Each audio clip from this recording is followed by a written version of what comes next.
कराची अब खामोश नहीं बैठेगा। अवामी रद्द-ए-अमल खुलकर सामने आने लगा। कराची के अवाम गुस्से से बिफर गए। मुत्तहदा रहनुमा MPA हाशिम रजा जिलानी का घेराव कर लिया। वाकया लांडी नंबर 3.5 पर पेश आया। शहरियों ने MPA को धक्के दिए, जदोकोब किया और हाथापाई भी हुई। बोल न्यूज़ मुत्तहदा MPA के खिलाफ नारेबाजी और मुग़ल्लज़ात देने की फुटेज सामने ले आया है। वोट लेकर MPA बने, अवाम के लिए कुछ नहीं किया, अवाम फट पड़े।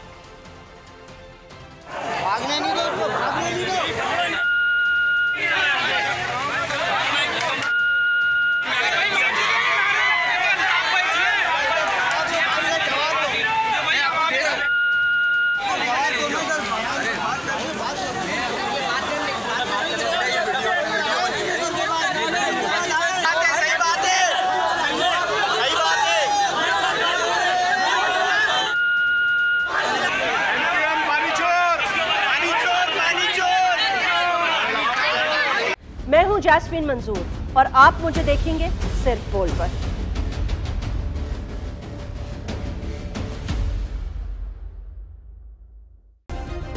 सब्सक्राइब करें और बेल दबाएं ताकि कोई खबर रह न जाए।